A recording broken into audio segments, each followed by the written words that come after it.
हम गुरुदेव भगवान के मुख कमल से सुनेंगे, साथ में फिर विश्लेषण करेंगे। यह कथा में बहुत गहरा रहस्य देगी।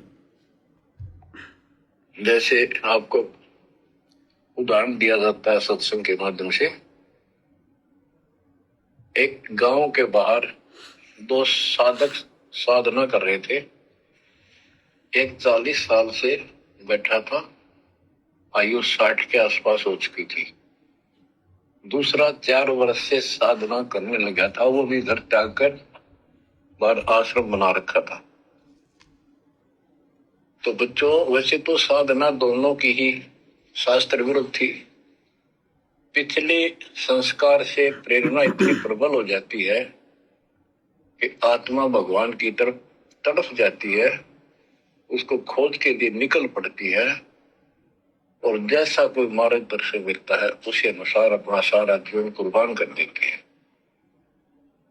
उससे उसको कुछ तप मिल जाता है, बन जाता है, और कुछ सिद्धियां आनी शुरू हो जाती हैं।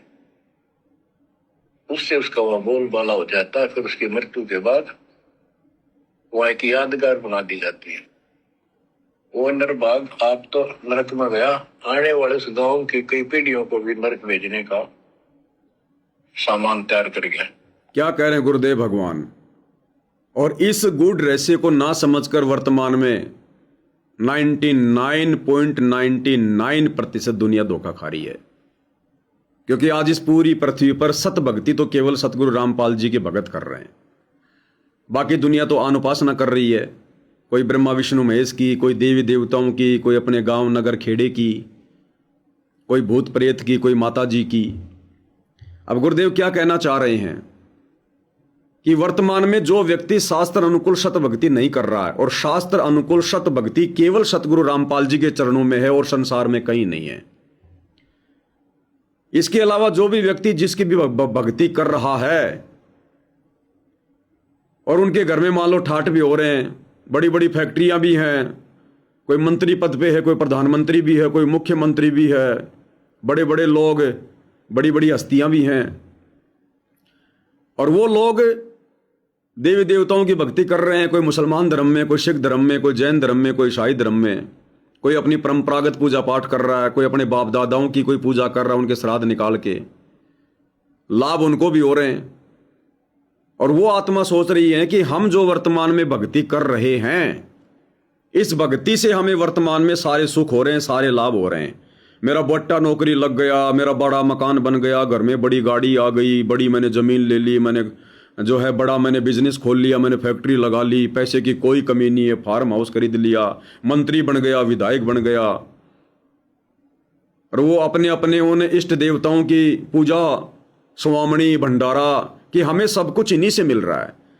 जबकि परमात्मा क्या कह रहे हैं, यही सबसे बड़ा धोखा है। उन आधे अधूरे देवी देवताओं की जिनका फल नाशवान होता है, जिनकी भक्ति का फल नाशवान होता है, जो पूजने के योग्य नहीं है, अधिकारी नहीं है, उनकी भक्ति से उन मानने वालों को, उन पुजारियों को, उन भक्तों को वर्तमान में किसी प्रकार का कोई लाभ नहीं हो रहा है। केवल उनकी सोच है कि हम जो भक्ति कर रहे हैं उस भक्ति से हमारे ठाट बाट हो रहे हैं। वो ठाट बाट हो कैसे रहे हैं? आत्मा तो सभी परमात्मा की है, भले आज कोई उनके चरणों में है या नहीं है, भले चाहे कोई किसी भी धर्म और जाति में, किसी भी देश में है। इवन ये देवी देवता, सारे ब्रह्मांडों के जीव, सब कबीर भगवान सतगुरु रामपाल जी की आत्मा, उनके बच्चे हैं।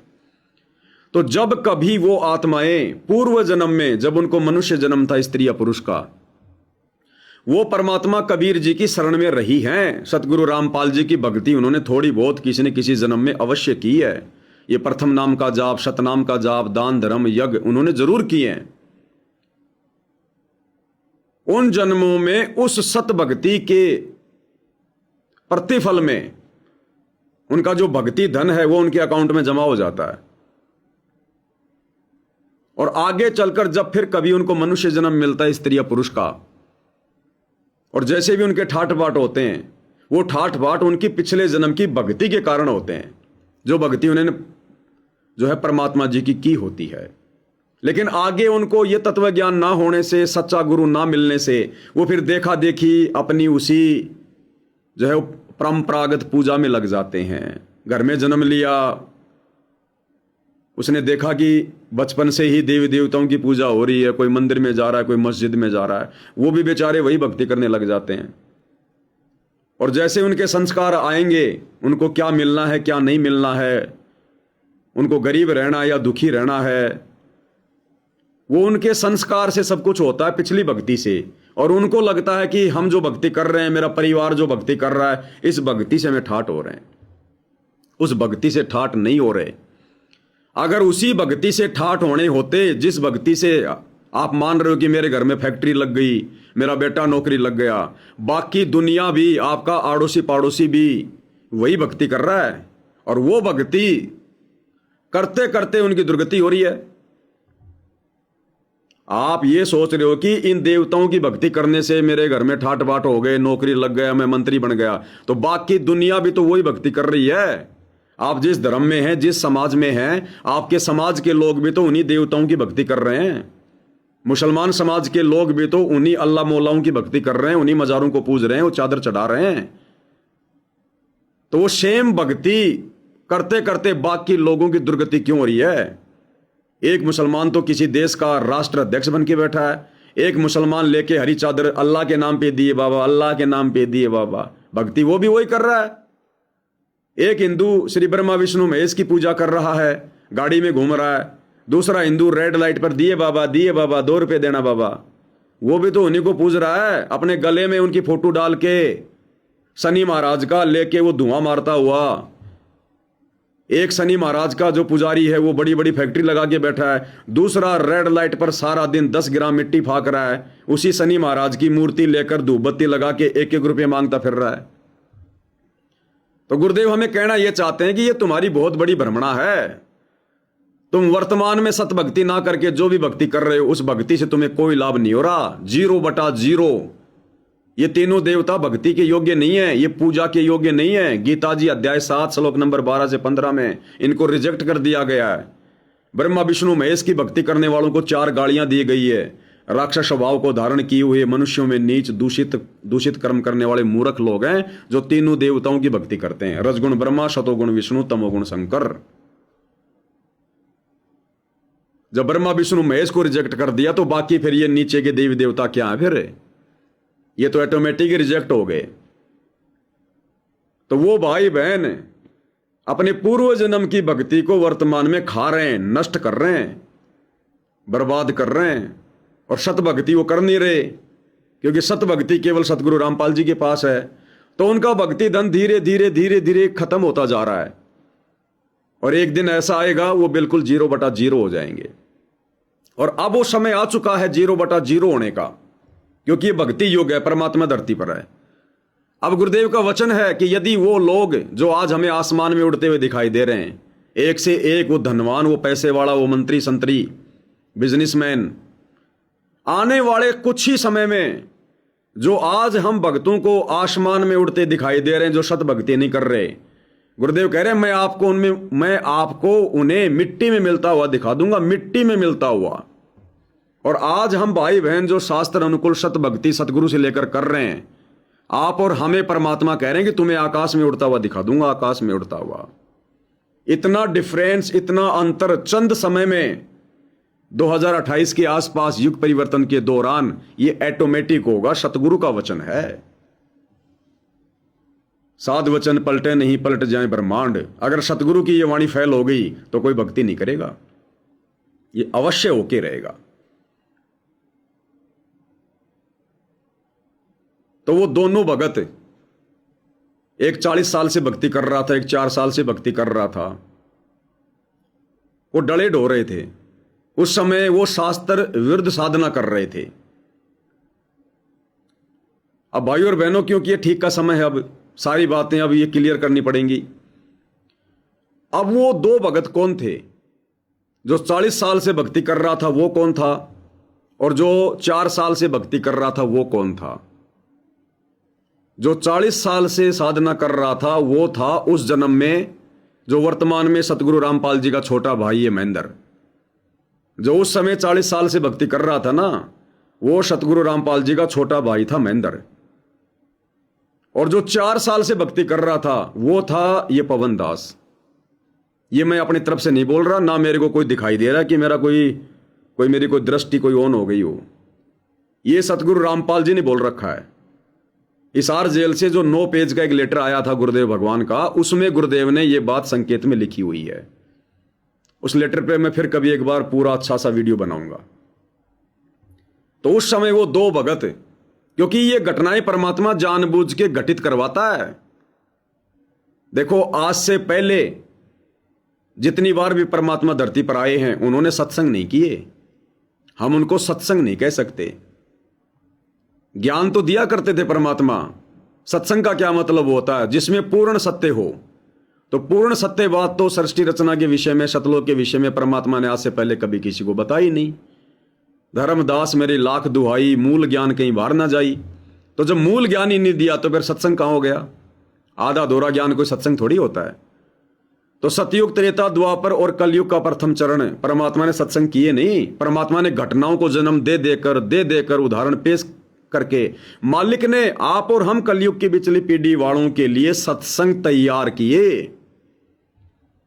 आज यदि गुरुदेव पूर्व समय में, उन युगों में यदि उन घटनाओं को जन्म ना देते, सतयुग में आए गुरुदेव, फिर उसके बाद में त्रेता में आए। अगर त्रेता में गुरुदेव इंद्रमती का उदाहरण, रावण का उदाहरण, विभीषण का, मंदोदरी का, चंद्र विजय भाट का, नल और नील का, अगर परमात्मा इन घटनाओं को जन्म ना देते तो आज आप और हमें क्या सुनाते?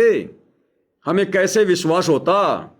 फिर द्वापर में आए परमात्मा, पांडवों का यज्ञ सफल करना, सुदर्शन को अपनी शरण में लेना और तरह तरह की लीलाएं करना। अगर परमात्मा उन घटनाओं को जन्म नहीं देते, अगर वो सत्संग तैयार नहीं करते, तो आज आप और हम क्या सुनते? परमात्मा क्या सुनाते? फिर 650 साल पहले परमात्मा जी आए, सिकंदर लोदी को शरण में लिया, पंडित रामानंद जी को लिया, सर्वानंद को लिया, मीराबाई को लिया, अर्जुन सरजुन को लिया, वीर सिंह बघेल को लिया, बिजली खान पठान को लिया। तरह तरह की जो घटनाएं परमात्मा ने घटित की, काशी में परमात्मा ने भंडारा किया। आज वही तो सारी कथाएं गुरुदेव हमें सत्संगों में सुना रहे हैं। अगर गुरुदेव उन कथाओं को उस समय जन्म ना देते तो आज और आप हमें क्या सुनाते? तो सोचो, उस समय जब वो घटनाएं घटित नहीं हुई थी, गुरुदेव उनको क्या सुनाया करते थे? तो आज से पहले गुरुदेव ने सत्संग नहीं किए, केवल हल्का फुल्का ज्ञान दिया। सत्संग तो आज कर रहे हैं आप और हमारे लिए। तो इसी प्रकार परमात्मा ने उस घटना को जन्म दिया, देवदूत को पृथ्वी पर भेजकर उन 2 भक्तों के माध्यम से। तो जो 40 साल से भक्ति कर रहा था, जो कि डले ढो रहा था, वो उस समय वो आत्मा थी जो आत्मा वर्तमान में सतगुरु रामपाल जी का छोटा भाई है महेंद्र। और जो 4 साल से भक्ति कर रहा था, जो कि डले ढो रहा था, क्योंकि भक्ति तो सही थी नहीं, वो ये पवन दास आपका गुरु भाई। ये जब 9 पेज का लेटर मैं दोबारा से मालिक के आशीर्वाद से पढ़ाऊंगा तब आपको अच्छे से आपको समझ में आ जाएगा। और उस पेज में, उस लेटर में परमात्मा ने यह भी संकेत किया है कि आज से 650 साल पहले जो 64 लाख भगत हुए थे, उन भगतों में 2 आत्मा नहीं थी, क्योंकि अभी 64 लाख भगत पूरे आए नहीं है। अभी सतगुरु रामपाल जी की संगत में 64 लाख संगत नहीं हुई है। ये आश्रम वाले चाहे 10 करोड़ बोलो, चाहे 12 करोड़ बोलो, इनका तो कोई जुबान है ही नहीं। अभी 64 लाख भगत नहीं आए परमात्मा के। तो 650 साल पहले जो 64 लाख भगत थे, जो संगत थी, उस संगत में मैं पवन दास और वर्तमान में जो गुरुदेव का छोटा भाई है महेंद्र, हम 2 नहीं थे। हम दोनों को परमात्मा जी ने परम भगत की संज्ञा दी है। परमात्मा हमें युगों युगों से हमारे को तैयार करते हुए आ रहे हैं। लेकिन दुर्भाग्य, क्योंकि ये परमात्मा जबरदस्ती नहीं करता, केवल अपना विधान बताता है। फिर आत्मा के ऊपर निर्भर करेगा आत्मा क्या चाहती है। अगर जबरदस्ती करनी होती तो परमात्मा हमें सतलोक से नीचे नहीं आने देते, हमारे को वही डांट मार के रख लेते कि नहीं जाना काल के साथ में, हम सब वही रह जाते। क्यों आज गधे कुत्ते सुअर बनते? तो जब परमात्मा ने अपनी आत्माओं को सतलोक में भी स्वतंत्र रखा, उन पर दबाव नहीं दिया, तो आज इस पृथ्वी पर आकर परमात्मा कैसे दबाव देंगे, कैसे दबाव देकर भक्ति करवाएंगे? और इसी स्वतंत्रता का नाजायज फायदा आज संगत उठा रही है। भाई, भगवान का तो काल के साथ एग्रीमेंट है, परमात्मा तो जबरदस्ती नहीं करेगा। जबरदस्ती करनी होती तो फिर भगवान ने इतना दुखी होने की जरूरत नहीं थी, जेल में जाके बैठने की जरूरत नहीं थी। जो परमात्मा सतलोक में बैठा बैठा 21 ब्रह्मांड सहित सभी आत्माओं को यहां भेज सकता है। वो सतलोक के सिंहासन पर बैठा बैठा यहां से वापस भी ले सकता है। तो मालिक ने सारा काम अपने विधान से करना है। इसीलिए परमात्मा बार बार हमारे से प्रार्थना करते हैं कि भाई ज्ञान को समझो, ज्ञान के समझो, मेरे मकसद को समझो, यहां के जो कष्ट हैं, जो दुख हैं, उनके ऊपर तुम विचार करो। तो उन 64 लाख भक्तों में हम 2 भगत नहीं थे, लेकिन दुर्भाग्य उस महेंद्र का जो वर्तमान में काल के हत्थे चढ़ गया, उसका कोई माड़ा संस्कार, और मुझ नीच पे परमात्मा ने दया कर दी। कोई मेरा पिछला संस्कार कोई मजबूत होगा मालिक की दया से, या वर्तमान में मैंने हो सकता है परमात्मा जी के प्रति कोई लगन लगाई हो, ऐसी मेरी किसी सेवा भाव से परमात्मा जी जो है प्रसन्न हुए हों कि नुक्ते ऊपर रीजे गारे कोटि कर्म जल जाएं तुम्हारे। हो सकता है वो मालिक का खेल है, परमात्मा ने क्या किया क्या नहीं किया, जो परमेश्वर जी ने दास को संभाल लिया और आज ये कुत्ता उन्हीं के आशीर्वाद से अपने बाप को पहचान पाया। तो वो एक आत्मा महेंद्र जी आज काल के जाल में है, मोक्ष से वंचित होता जा रहा है। दूसरी तरफ गुरुदेव भगवान सात संगति से जोड़कर मुझ पवन दास को दिन प्रतिदिन सत भक्ति मार्ग पर आगे बढ़ाते जा रहे हैं। परमात्मा जी जो है वो दृढ़ करते जा रहे हैं। क्योंकि भाई और बहनों, बहुत सारी बातें हैं, ये अध्यात्म है, इसमें पॉइंट पे पॉइंट निकलेंगे। सतगुरु की महिमा अनंत है। 7 समुद्र की मसी करूं, लेखनी करूं बन राय, धरती का कागज करूं, गुरगुण लिखा न जाए। परमात्मा ने एक उदाहरण भी तो पेश करना है। जब हम सतलोक से इस गंदे लोक में नीचे आए तो सर्वप्रथम एक आत्मा ने हाथ खड़ा किया था, जिसकी परमात्मा जी ने दुर्गा बनाई, युवा लड़की बनाई। तो सतलोक से नीचे आने के लिए उन सर्व सुखों को छोड़कर सर्वप्रथम केवल एक ही आत्मा ने यश किया था। केवल एक ही आत्मा ने सबसे पहले हां भरी थी, और उसके बाद में देखम देखा सब ने हाथ खड़ा कर दिया। और जितनों ने हाथ खड़ा किया वो सब के सब परमात्मा ने फिर नीचे भेजने पड़े। सेम प्रोसीजर वही है। सतलोक में भी हम सभी आत्माओं को भक्ति मार्ग से नीचे जो गिराया था वो गुरु के परिवार ने गिराया। भाई हम सब तो आत्माएं थी।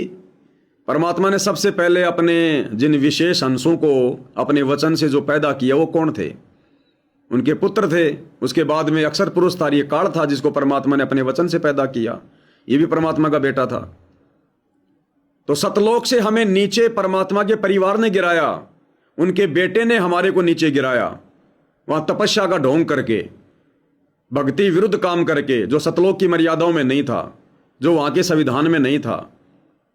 क्योंकि भाई और बहनों, सतलोक का भी एक संविधान है, वो सबके सामने होता है। जैसे हम कोई मोबाइल लेते हैं तो मोबाइल का एक मेन्यू आता है, उसकी एक समरी आती है, उसका एक संविधान एक छोटी सी एक पुस्तक से आती है वो डब्बे के अंदर, कि मोबाइल को आपने कैसे कैसे चलाना है। ऐसे ही परमात्मा ने जब सृष्टि रची सतलोक में, तो वहां का एक संविधान बना दिया कि भैया देखो, ये करोगे तो ये होगा, और ये करोगे तो ये होगा। तो काल ने संविधान तोड़ा, परमात्मा के बेटे ने सबसे पहले संविधान तोड़ा, उसके पीछे हम सब मर गए। और सबसे पहले एक आत्मा ने हां भरी, स्वीकृति दी। उसके बाद जितनों ने भी हाथ खड़े किए सबको परमात्मा ने नीचे भेजा। अब सेम सिस्टम वो होगा। अब इस काल लोक के दुखों से, पीड़ाओं से, इन कष्टों से भली भांति परिचित होकर सतलोक जाने के लिए सर्वप्रथम एक ही आत्मा स्वीकृति देगी। हृदय से, आत्मा से, ज्ञान आधार से सबसे पहले एक ही भगत स्वीकृति देगा इस पूरी संगत में। चाहे लाखों करोड़ों अरबों भगत हो जाएं परमात्मा के, सिस्टम वही चलेगा सेम। एक ही आत्मा स्वीकृति देगी। और आज हमें फंसाए रखने के लिए, आज हमें यहां पर फंसाए रखने के लिए फिर वही परमात्मा का संविधान कौन तोड़ रहा है? गुरु का परिवार, गुरु के बेटे। सतलोक में भी गुरु का परिवार, गुरु के बेटे। उस काल में मर्यादाएं तोड़ी, भक्ति का संविधान तोड़ा और तपस्या करने लग गया, मनमाना आचरण। आज यहां पर वो मर्यादा कौन तोड़ रहा है? गुरु का परिवार, गुरु के बेटे। और सर्वप्रथम इस गुरु के ज्ञान को समझकर एक आत्मा स्वीकृति देगी, और उस आत्मा के रूप में परमात्मा जी ने इस कुत्ते को खड़ा किया है। इस कुत्ते को परमात्मा ने जो है वो चुना है।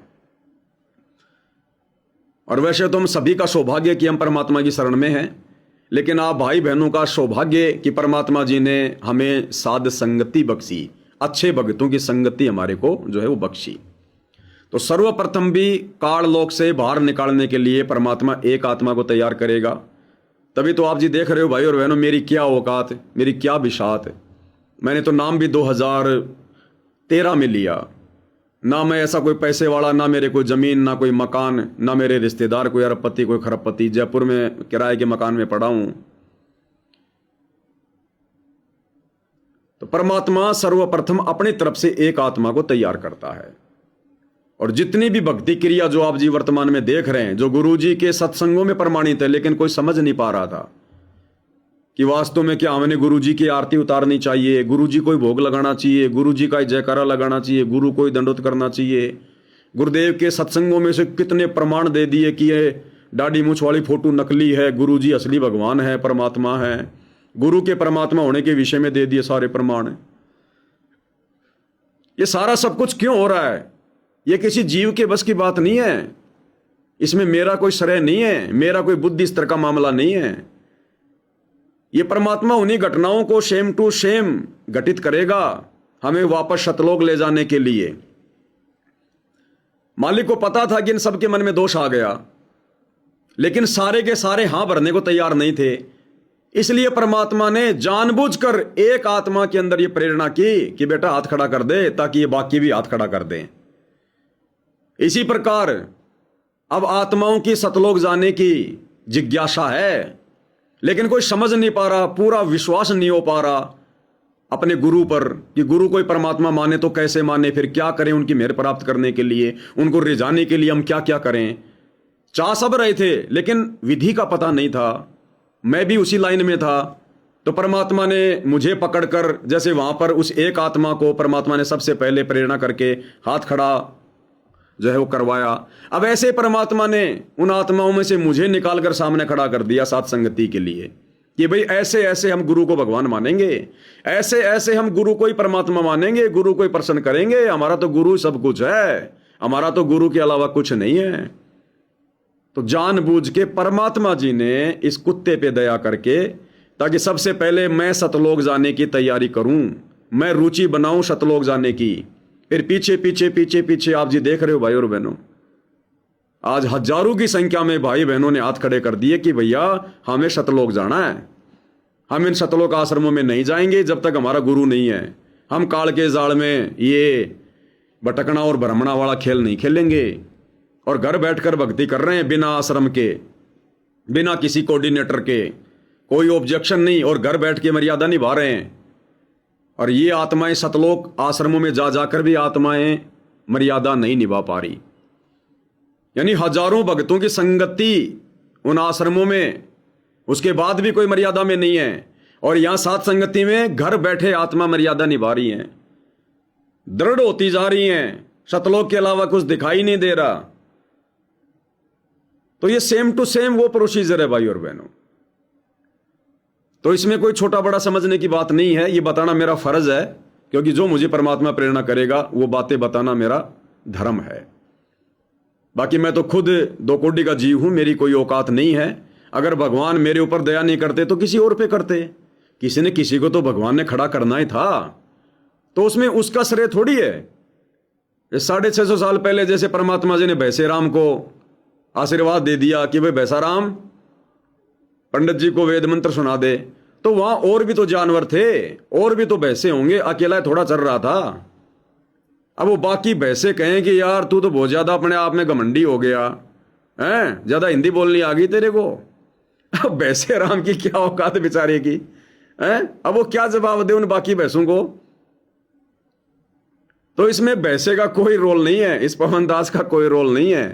ये तो परमात्मा ने जिस पे हाथ रखना है रख देना है, बस इतनी सी बात है। तो हमने मन में कोई दोष पैदा नहीं करना एक दूसरे के प्रति। हम सब दो कोटि के जीव हैं, परमात्मा के बच्चे हैं, परमात्मा सबको समान रूप से देखते हैं, और हम सब ने सतलोक जाना है। इसी प्रकार से मर्यादा में रह के भक्ति करके हम सतलोक जाएंगे, दूसरा कोई तरीका नहीं है। ऐसा नहीं है कि मेरे ऊपर परमात्मा ने हाथ रख दिया, थोड़ा मेरे को सामने खड़ा कर दिया, तो मैं फिर मर्यादा तोड़ता रहूं, भक्ति ना करूं तो मैं सतलोक चला जाऊंगा। बिल्कुल भी पॉसिबल नहीं है, 1% भी। जो रूल एंड रेगुलेशन परमात्मा के हैं वो सब पर लागू हैं, सब पर। तो वो जो दो भगत थे, एक 40 साल से भक्ति कर रहा था, एक 4 साल से, वो अब आपको पता चल गया होगा, क्योंकि वो भी कुछ तो विशेष है, तभी तो इतने बड़े ढमढमे को उसने संभाला बरवाला कांड के बाद। अरे गुरुजी का एक लड़का तो भगोड़ा बन के घूम रहा था, दूसरा जेल में पड़ा हुआ था, घर की औरतें डरी सहमी हुई थी, संगत सारी जो है वो बिखरी हुई थी। तो परमात्मा ने कहीं न कहीं उस महेंद्र को खड़ा किया, उसको निमित्त बनाया, क्योंकि संगत बेटा बेटी पे ज्यादा विश्वास करती है, भाई बंधुओं पे ज्यादा विश्वास करती है। संगत ज्ञान आधार से नहीं चल रही थी, तभी तो बरवाला कांड हुआ। तो मालिक को पता था कि ये देखा देखी जुड़ेंगे सारे वापस, तो वहां पर देखा देखी के लिए एक बार दोबारा से संगठित होने के लिए परमात्मा ने महेंद्र को निमित्त बना दिया। इधर परमात्मा सतलोक ले जाने के लिए इस दास के ऊपर दया कर रहे हैं। बस इतनी सी बात है, इससे ज्यादा और कुछ नहीं। तो क्या कह रहे हैं परमात्मा, उस समय वो दोनों ही वो डले डोरे थे, उनके पास में कोई उस समय भक्ति नहीं थी, जो पूर्व जन्म की भक्ति थी, उस भक्ति के आधार से उनमें वो श्रद्धा और आस्था परमात्मा के प्रति वो जो है वो पक्की थी। अब इस कथा से हमें समझ में आएगा कि वो महेंद्र वाली आत्मा उस समय भी उसको भगवान पे विश्वास नहीं था, और आज भी उस आत्मा को भगवान पर विश्वास नहीं है।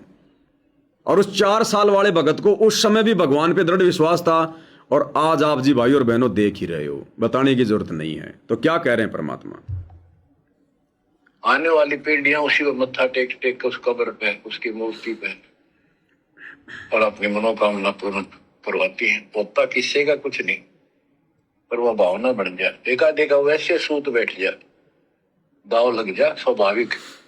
जो भक्ति ना करते उनका भी हो जाता, वो तो उसका संसार होता, और वो नियमित उसका कर देते थे। अब हम भी ऐसे ही थे। हम बताना चाहता दास, फिर भी विश्वास बहुत काम करता है, भगवान उसके नंबर देता है अलग से। क्या कह रहे हैं गुरुदेव, फिर भी विश्वास बहुत काम करता है, भगवान उसके नंबर देता है एक्स्ट्रा अलग से विश्वास के। आज उसी के नंबर तो हमें मिल रहे हैं, जो हम इतने दृढ़ हो रहे हैं, मर्यादा नहीं टूटने दे रहे, संघर्ष कर रहे हैं विश्वास की बदौलत। कहे कबीर सुनो भाई साधो, मैं तो हूं विश्वास में। आज हमने विश्वास कर लिया कि हमारे गुरुजी परमात्मा है, स्वयं कबीर साहिब हैं, इनके अलावा और कुछ नहीं है। तो गुरुदेव ने कैसी दया कर दी हमारे ऊपर, अपने आशीर्वाद की बौछार कर दी। अपनी मेहर देने के लिए परमात्मा ने आरती उतरवानी शुरू कर दी, भोग लगवाना शुरू कर दिया। अच्छे भक्तों की सुसंगति हमारे को दे दी परमात्मा ने, विश्वास की बदौलत। और शतलोक आश्रमों में भाई बहनों को विश्वास नहीं है कि हमारे गुरुजी परमात्मा होंगे। उनको जैसा एआई से फिल्में बना बना के दिखा दिया जाता कि गुरुजी तो 1997 में शतलोक गए, कबीर जी आए, गुरुजी को भेज दिया। अब गुरुजी धरती पर नहीं है, गुरुजी के रूप में कबीर जी हैं। अब कबीर जी हैं तो फिर दाढ़ी मूंछ होनी चाहिए थी ना, फिर वो कबीर ही होना चाहिए था फिर। तो उनको विश्वास नहीं है। वो अपने गुरुजी को कहते जरूर है भगवान भगवान, सतगुरु रामपाल जी भगवान की जय, बंदी छोड़ सतगुरु रामपाल जी भगवान की जय। लेकिन जब जून का महीना आता है तो उनका बंदी छोड़, उनका भगवान, वो दाढ़ी मूंछ वाली कबीर की नकली फोटो हो जाती है। इन लोगों को विश्वास नहीं है, तभी तो इनकी मर्यादा बार बार इनकी मर्यादाएं खंडित करवाई जा रही हैं, क्योंकि इनको अपने गुरु के ज्ञान पर विश्वास नहीं, अपने गुरुजी पर इनको विश्वास नहीं कि हमारे गुरुजी क्या आदेश देंगे और क्या आदेश नहीं देंगे, क्योंकि ये सत्संग नहीं सुनते, सुनते तो ये विचार नहीं करते। तो गुरुदेव क्या कह रहे हैं कि बच्चों विश्वास बहुत जरूरी है, और इस विश्वास के प्रतिफल में परमात्मा अलग से नंबर देता है।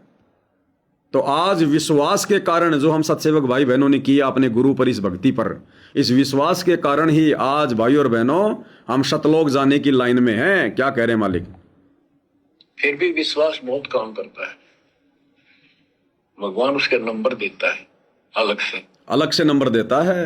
अब सुनिएगा आगे, तो उसकी भक्ति में आस्था अगले जन्म में बनी रहती है इस तरह की क्रियाओं से। जो आस्तिक और नास्तिक दोनों क्रिया करता है, वो घर का रहता ना घाट का। क्या कहते हैं गुरुदेव, जो आस्तिक और नास्तिक दोनों क्रिया करता है वो भगत ना घर का रहता ना घाट का रहता। तो आज आस्तिक और नास्तिक दोनों क्रिया संगत में आज कौन कर रहे हैं, शतलोक आश्रमों से जुड़े भाई बहन। आस्तिक भी हैं और नास्तिक भी हैं।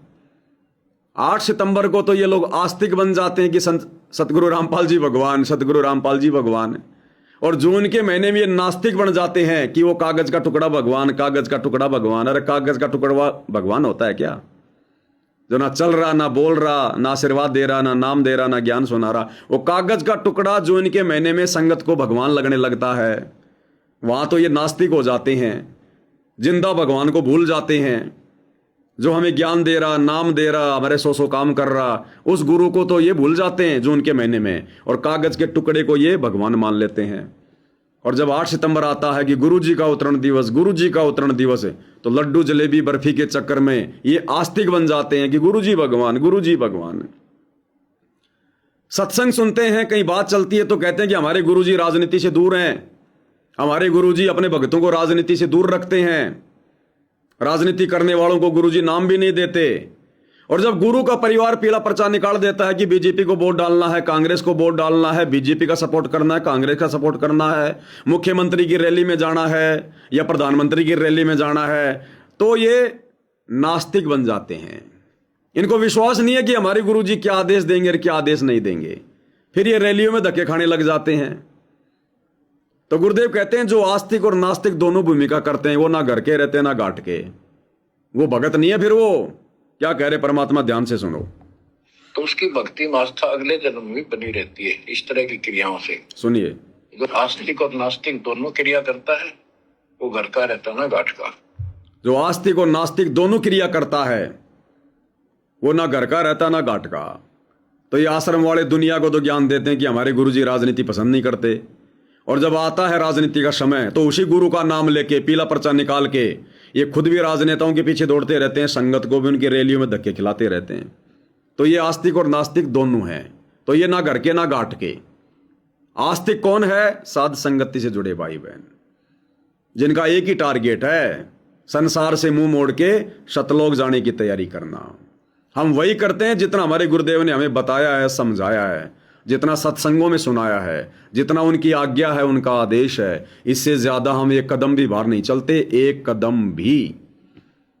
देखो ये परीक्षा का समय है भाई और बहनों, और पिछले 20-25 वर्षों से दिन रात एक करके इतना ज्ञान देके गुरुदेव ने फिर ये परीक्षा ली है। अब परीक्षा के समय में जो पेपर है वो विद्यार्थी के हाथ में है, और पेपर में क्या लिखा है? पेपर में लिखा है कि ताजमहल कहां है। विद्यार्थी को पता है कि टीचर ने, अध्यापक ने साल भर तक मेरे को पढ़ाया कि ताजमहल आगरा में है, ताजमहल आगरा में है। और उस समय यदि वो उसका टीचर, उसका अध्यापक, उसका गुरु उस परीक्षा के समय में अगर उस बच्चे को कहे कि बेटा तू लिख दे दिल्ली में है, वही टीचर जिसने साल भर तक पढ़ाया कि ताजमहल आगरा में है, और परीक्षा के समय में यदि वो अध्यापक उस बच्चे से कहे कि ताजमहल दिल्ली में है, क्या वो विद्यार्थी अपने अध्यापक के कहने से दिल्ली लिखेगा? बिल्कुल नहीं लिखेगा, 101% नहीं लिखेगा। उसको पता है कि ये मेरी परीक्षा, ये मेरा एग्जाम चल रहा है। तो सतगुरु रामपाल जी ने जो ज्ञान हमें अपने प्रवचनों में दिया, अपने सत्संगों में दिया, 20-25 वर्षों तक दिया कि बेटा राजनीति नहीं करनी, राजनीति नहीं करनी, राजनेताओं के पीछे अपना समय बर्बाद नहीं करना, और बात तेरे काम न आवे संतों शरण लाग रे, केस होवे गफलत में बंदे जाग जाग नर जाग रे। हमारा किसी भी राजनीतिक पार्टी से, किसी भी राजनेता से बेटा कोई संबंध नहीं है। और अब इस परीक्षा के समय में जेल जाने के बाद अगर गुरु भी आदेश दे कि आपने बीजेपी को वोट देना है, आपने कांग्रेस को वोट देना है, मुख्यमंत्री की रैली में जाना है, प्रधानमंत्री की रैली में जाना है, अगर असल में कोई विद्यार्थी होगा तो वो विद्यार्थी उस परीक्षा के समय में अपने गुरुदेव की उस ज्ञान विरुद्ध बात पर अमल नहीं करेगा। वो केवल बुद्धि विवेक का इस्तेमाल करेगा कि ये मेरी परीक्षा चल रही है, मैंने क्या करना है। हम परीक्षा दे रहे हैं, सामने हाथी की फोटो है और उसमें लिखना है कि ये जानवर कौन सा है, इसका नाम क्या है। और वही विद्यार्थी जो हमें साल भर तक दिखा दिखा के वो हाथी का चित्र और ये कहा करता था कि ये एलिफेंट है, ये एलिफेंट है, ये हाथी है, हाथी है।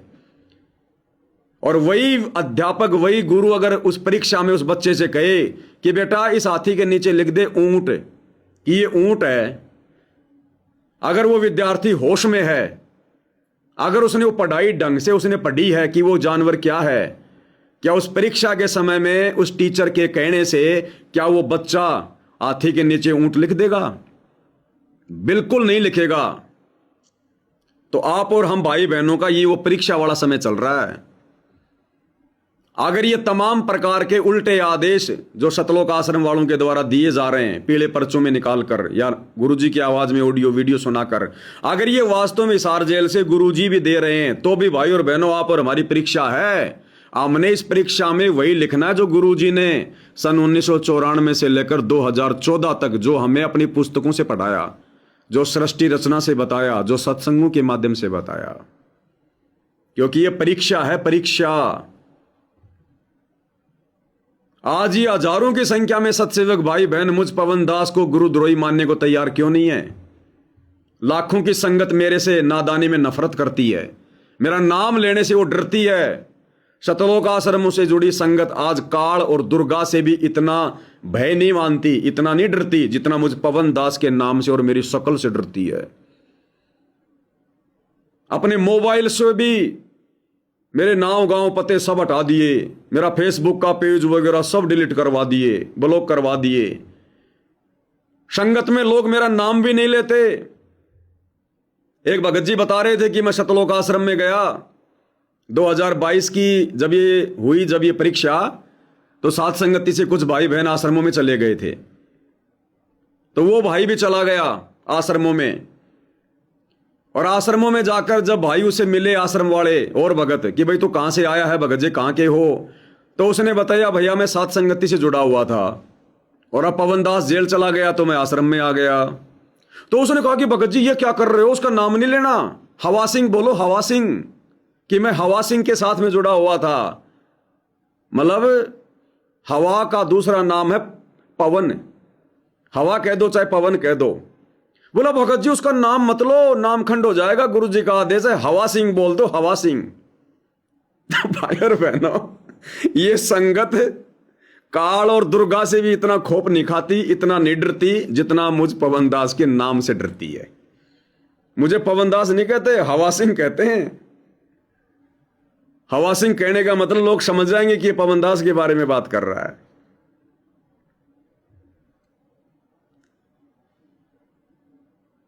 ये हाल हो गया। क्या मुद्दा चल रहा था अपना, बात दिमाग से निकल गई। हां, तो परीक्षा के समय में आज हजारों भगत भाई बहन जो साथ संगति से जुड़े हैं, आज वो मुझे गुरुद्रोही क्यों नहीं मानते? क्योंकि जब गुरुजी ने हमें साल भर तक पढ़ाया, 25 साल तक पढ़ाया, सत्संग सुनाए, तो गुरुजी ने गुरुद्रोही की परिभाषा में कई बार समझाई, कई बार बताई कि गुरुद्रोही कौन होता है, कैसा होता है, गुरुद्रोही के क्या लक्षण होते हैं। गुरुद्रोही सब कोई कहे, गुरुद्रोही न चिन्ह कोई, और गुरु से बैर ईर्ष्या करे, गुरुद्रोही कावे सोई। कि गुरुद्रोही तो वो होता है जो खुद नाम छोड़ दे, भक्ति छोड़ दे, और संगत से भी भक्ति छुड़वाए, अपने गुरु को गालियां दे, या गुरु के विषय में उल्टे जो है वो प्रचार करे, या भक्तों को भक्ति से दूर करे, या गुरुजी की मर्यादाओं के खिलाफ काम करे, वो होता है गुरुद्रोही। तो इस हजारों की संगत ने जब गुरुजी सत्संग सुनाया करते थे तो ध्यान से सुने थे, और आज चल गया परीक्षा का समय। और जब आज गुरुदेव भगवान सतलोक आश्रम वालों की शिकायत पर, जो सतलोक आश्रम वाले, जो गुरुदेव का परिवार अपने गुरु को मानुष मानता है, परमात्मा नहीं मानता, अपने जैसा जीव मानता है, और मुझ पवन दास से दुखी होकर कि पवन दास तो भैया सच्चाई बता रहा है, बरवाला कांड किसने करवाया, करोथा कांड किसने करवाया, गुरु का परिवार क्या कर रहा है, संगत को कैसे ठग रहा है। तो इनको हो गई टेंशन कि ऐसे तो हमारा धार्मिक धंधा बंद हो जाएगा, सारी संगत सात संगतियों में चली जाएगी।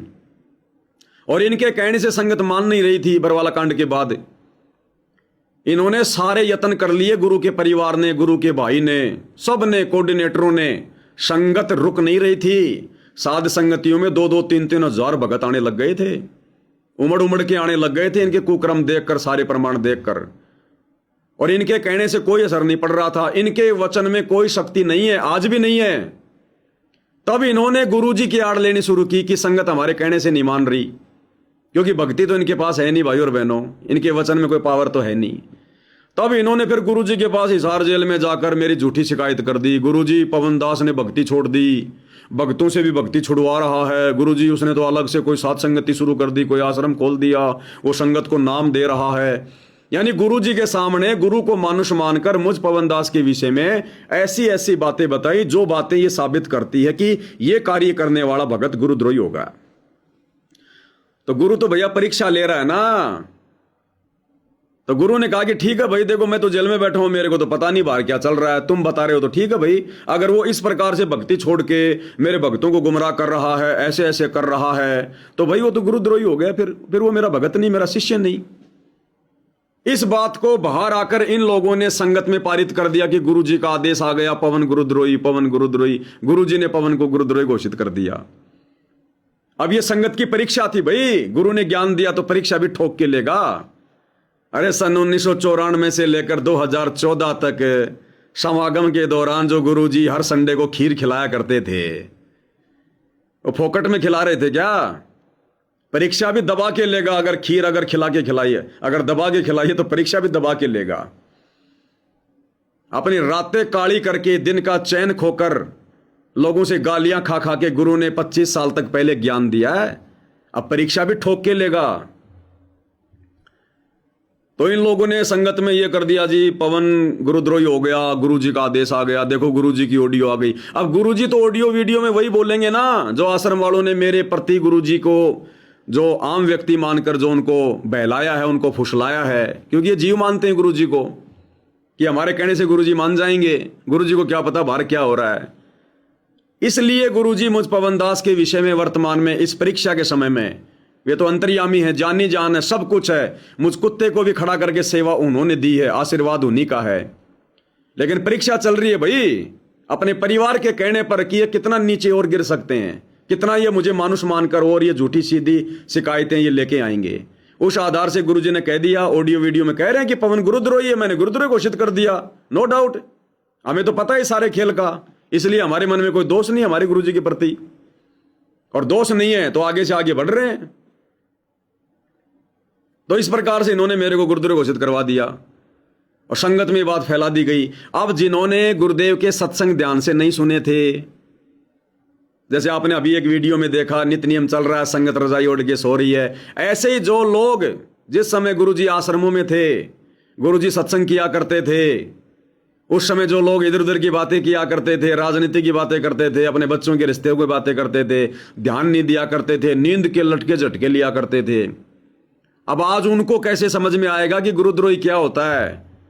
ये सामने जो फोटो है, ये हाथी है, ऊंट है, अब उनको कैसे समझ में आएगा? लेकिन उन आत्माओं को समझ में आ गए जिन्होंने पढ़ाई ढंग से पढ़ी। अब उनको समझ में आ गया भैया, गुरुजी ने तो गुरुद्रोही की ये परिभाषा बताई है। अब गुरुद्रोही की परिभाषा में भैया पवन दास तो आसपास भी फिट नहीं होता, आसपास भी। ये तो हाथी लिखना पड़ेगा, ऊंट कैसे लिख दें? ये तो भगत ही लिखना पड़ेगा, गुरुद्रोही कैसे लिख दें? तो ये हमारी परीक्षा चल रही है भाई और बहनों, ये परीक्षा चल रही है। अगर मैं गुरुद्रोही हूं तो सारे सत्सेवक भाई बहन भी गुरुद्रोही हो गए, क्योंकि जाहिर सी बात हम वही करते हैं जो हमारे गुरुदेव भगवान ने हमारे को बताया। तो आज तुम गुरुमुखी सतलोक आश्रम वालों से भक्ति मार्ग में इतने आगे क्यों? गुरु को जानने में, पहचानने में आज हम समझदारी क्यों दिखा रहे हैं? तुम क्यों नहीं दिखा रहे? तुम तो गुरुमुखी हो। हम तो राजनेताओं की रैलियों में धक्के नहीं खा रहे, तुम तो गुरुमुखी हो, तुम क्यों धक्के खा रहे हो? तुम क्यों परशुराम की जयंती में, अयोध्या के भंडारे में, कबीर की जयंती में, लोगों के मकान बनवाने में तुम क्यों बेगार कर रहे हो? तुम क्यों धक्के खा रहे हो? तुम तो ज्ञानी हो, तुम तो गुरुमुखी हो। हम क्यों नहीं काल के जाल में फंस रहे? हम क्यों अपने घर को आश्रम बनाकर गुरु की गैर हाजिरी में दृढ़ता के साथ भक्ति कर रहे हैं? हमारे ऊपर गुरुजी कोई चोट क्यों नहीं पड़ने दे रहे? ये सत्सेवक क्यों नहीं मर रहे एक्सीडेंट में, बीमारियों से? तुम आए दिन एक्सीडेंट में मर रहे आश्रमों में आते जाते समय। तुम्हारे घर घर में लड़ाई झगड़ा, सारनाम तक लेने के बाद सत्सेवकों में शांति क्यों है? आज मर्यादा सत्सेवक क्यों निभा रहे हैं? गुरुद्रोही होकर, तुम गुरुमुखी होकर सारी मर्यादा तोड़ते हो। तो ये परीक्षा चल रही है भाई और बहनों, और ये परीक्षा उस समय उन दोनों आत्माओं की, क्योंकि परमात्मा ने उन घटनाओं के माध्यम से उदाहरण पेश करना था। तो देवदूत ऊपर से आता और उन दोनों भक्तों से रोजाना मिलता और भक्ति की बातें करता।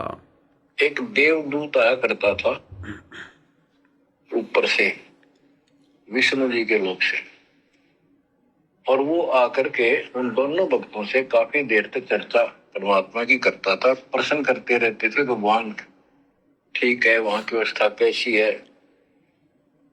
तो वो दोनों, ये देवदूत दोनों भक्तों के पास घंटों बैठ कर जाया करता था। देवदूत से भगवान ने पूछा भी, विष्णु ने, कहा जाता है? ये ऐसे ऐसे आपके भगत हैं, बहुत गजब के, कुर्बान हाथ के लिए तो उस गांव में, और मैं वहां बैठ रहता हूँ कुछ देर जाके, आपके ऊपर तो कुर्बान है। तो भगवान बोले, विष्णु जी बोले, भगत तो एक है, एक तो वैसे टाइम पास करे। देवदूत बोला, जी वो होगा जो 40 साल से आपके लिए कुर्बान अगर छोड़ के आया। तो भगवान बोले, ना, दूसरा कि 4 साल से बैठा वो भगत है, उसको मुझ पर विश्वास है और बड़े पर को विश्वास नहीं है।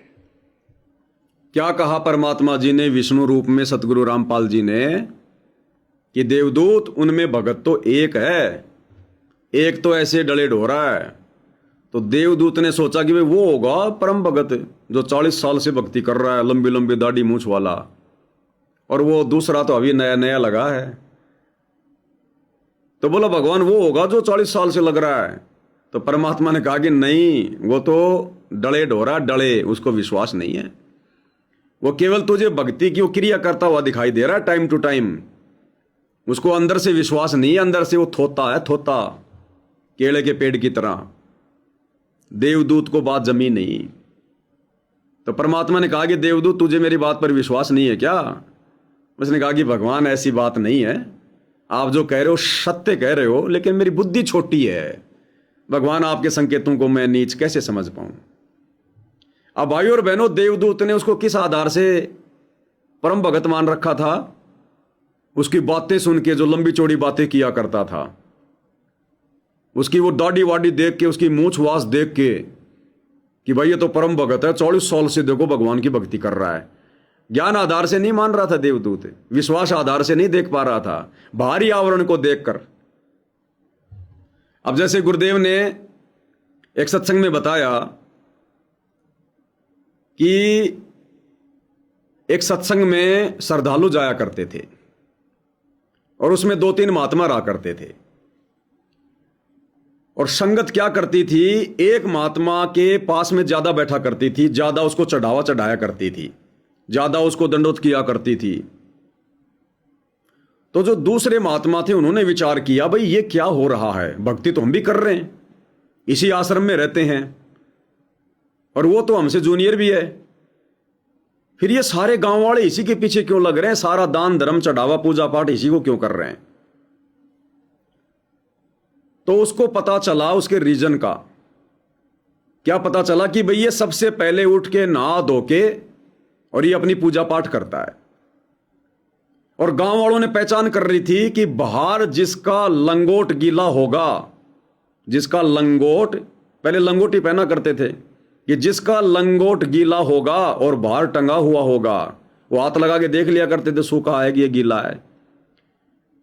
तो वो गांव वाले ये पहचान कर लेते थे कि ये महात्मा एक नंबर का है, ये सबसे जल्दी उठता है, नहाता है, फिर अपनी साधना करता है। तो इस आधार से उस लंगोट को देखकर, वो गांव वाले को ज्ञानवान को देखकर नहीं, लंगोट को देखकर, और उसी के पीछे लग जाते थे कि ये ज्ञानी महात्मा है, सारा चढ़ावा उसी को चढ़ा देते थे। तो जो दूसरा था उसने क्या किया, ये बात है ठीक। अब दूसरे दिन उसने क्या किया, उस महात्मा जी से भी आधा घंटा पहले उठा, और वो आलसी था, नहाया नुया नहीं, लंगोट को पानी में बह के निचोड़ के बाहर टांग दिया। उसको पता था कि दुनिया मूर्ख है, लंगोट को हाल लगा के पहचान करती है कि कौन महात्मा है और कौन नहीं है। तो उसने लंगोट बाहर टांग दिया और जाके सो गया। अब सुबह सुबह लोग आए, देखा, ओहो आज तो लंगोट इधर टंगा हुआ है। हाथ लगा के देखा तो गीला, ओहो महात्मा तो ये था। लोग उसकी तरफ चले गए, उसकी झोपड़ी में चले गए, उसके दान धर्म चढ़ावा चढ़ाने लग गए। तो इसी प्रकार वर्तमान में भाई और बहनों, ये जो शतलोक आश्रम आप देख रहे हैं, इन आश्रमों में भक्ति नहीं है। उस बाबा की तरह धोखा किया जा रहा है, जो लंगोट को गीला करके टांग देता था और बाद में अंदर जाके सो जाया करता था। लोग सोचते थे कि भगत एक नंबर का। इन शतलोक आश्रमों में भक्ति नाम की चीज नहीं है, छींट भी नहीं है, ना मर्यादा की ना भक्ति की। लेकिन संगत ने कैसे मान लिया कि भाई भक्ति तो शतलोक आश्रमों में होगी? 2-3 कारणों से। सात संगति को क्यों रिजेक्ट कर रहे हैं? क्योंकि ये ज्ञान आधार से नहीं चल रही संगत। जैसे वो गांव वाले देखा देखी में लंगोट को आधार बना के वो परम भगत मान रहे थे ना, ऐसे ही वर्तमान में संगत ने ज्ञान को आधार ना बना के और इन आश्रमों को देख के मान लिया कि भाई यहां गुरु जी का आशीर्वाद है, इन आश्रमों में भक्ति है। देखो कितने बड़े बड़े आश्रम खोल दिए, विश्व का सबसे बड़ा आश्रम। और आप जितने भी उन आश्रमों में जाने वाले बाहर के व्यक्तियों के इंटरव्यू सुनेंगे, कोई नेता के, उन नेताओं से एक ही बात पूछी जाती है, सर आपको यहां का माहौल कैसा लगा? सर आप यहां की साफ सफाई के विषय में क्या कहेंगे? क्योंकि आश्रम वाले भी, इनको पता है कि यहां भक्ति नहीं है, ज्ञान आधार नहीं है, मर्यादा नहीं है। सवाल भी ये खुद आश्रम वाले लोगों से यही करते हैं कि सर आपको यहां का माहौल कैसा लगा, सर आपको यहां की साफ सफाई कैसी लगी? और वो लोग भी यही कहेंगे, अगर उनसे यह भी पूछा जाए ना, सर आप शतलोक आश्रम में आए, आपने यहां पर सब कुछ देखा, आपने विजिट किया, सर आप क्या कहेंगे आश्रम के विषय में? तो पूरा आश्रम घूमने के बाद में, खाना वाना खाने के बाद में, वो नेता क्या बोलेगा? सबसे पहली बात, मुझे यहां की साफ सफाई बहुत अच्छी लगी। अरे गधे आदमी, अरे आश्रम में आके सबसे पहले ज्ञान देखना चाहिए कि महात्मा जी का ज्ञान कैसा है। मुझे महात्मा जी का सत्संग सुनाओ, मुझे यहां की साफ सफाई बहुत अच्छी लगी, मुझे यहां के भंडारे की व्यवस्था बहुत अच्छी लगी। अरे पेट भरने आया था क्या? आश्रम में तो आत्मा की खुराक लेने के लिए आते हैं लोग, सत्संग सुनने के लिए। मुझे यहां का खाना बहुत अच्छा लगा, भंडारे की व्यवस्था बहुत अच्छी लगी। तो आज संगत साध संगति को रिजेक्ट क्यों कर रही है? जो कि सतगुरु रामपाल जी का असली मोक्ष मार्ग है, जहां पर ज्ञान आधार है, जहां पर अच्छी आत्मा है, परमात्मा चाहने वाली आत्मा है, और जो डले ढोने वाली आत्मा है, जो इन शतलोक आश्रम में जा रही है। आज ये बाकी की संगत और दुनिया उनको अच्छा क्यों बता रही है? वो लंगोट वाला काम है। लड्डू जलेबी बर्फी को देखकर, बड़े बड़े आश्रमों को देखकर, वहां की साफ सफाई को देखकर, और ज्ञान और भक्ति मर्यादा नाम की वहां छींट भी नहीं है। तो इसी प्रकार वो देवदूत उस भगत के बाहरी आव भाव को देखकर कि बड़ा बुजुर्ग है, बड़े बड़े दाढ़ी है, बड़े बड़े बाल हैं, टाइम टू टाइम दीपक जलाता है, बड़ी बड़ी बातें करता है, इस आधार से देवदूत उस व्यक्ति को तो परम भगत मान रहा था, और जो बेचारा सीधे साधे तरीके से और अपने परमात्मा पर विश्वास करके अपने नियम धर्म पे था, उसको वो कमजोर भगत मान रहा था।